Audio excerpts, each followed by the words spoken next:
Hey Deckers, time to talk to you about another free-to-play first-person shooter, but this one is more of the tactical kind, and this even has some PvE elements. Caliber has only been out since the 12th of April and is already sporting over 7,000 reviews with a very positive status, and it's easy to see why.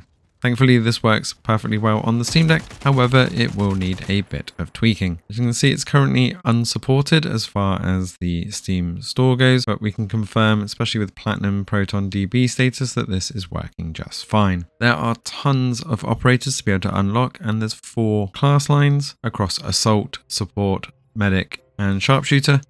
Tons of factions and different abilities to unlock, and each operator also has a skill tree, as well as tons of emotes, some of which are extremely questionable, especially the eliminations or executions, which can be a little bit brutal, but overall it does play absolutely fantastically.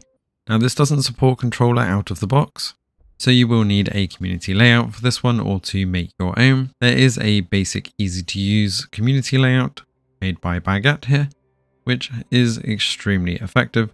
The only thing that I will say is to come and remap R5 to the U button, which is one of the only keys that's really missing. But you may also want to find a binding for T and V at some point as well if you're going on the online modes.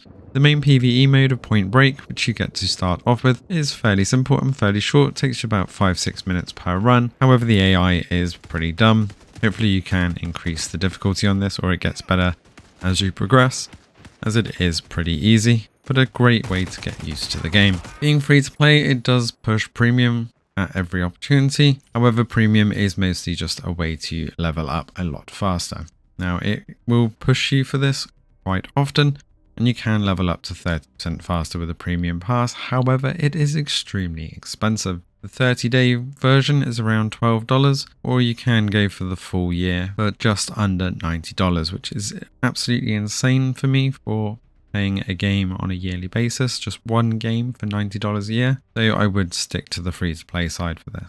Our best settings for this one is to go with the medium default, borderless windowed, and cap at 60 frames per second, and then turn off the chromatic aberration as well as grain, and leave it at that.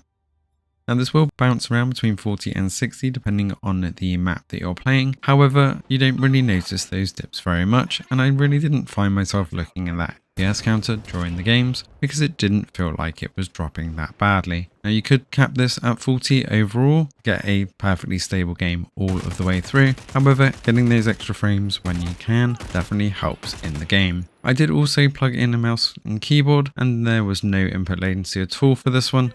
So I think when I had latency on my mouse and keyboard previously, it was the game, not the dock that I was using, as I'm using the same one for this. Overall, it does play exceptionally well, and I do highly recommend you dive in and have a go with Caliber if you prefer the more team-based shooters. The slightly slower game pace overall, but still giving a good FPS experience. I'll leave you with a bit more of the gameplay here without me talking, so you can get a better feel for the game and performance. Thanks for watching, and enjoy the rest of the video.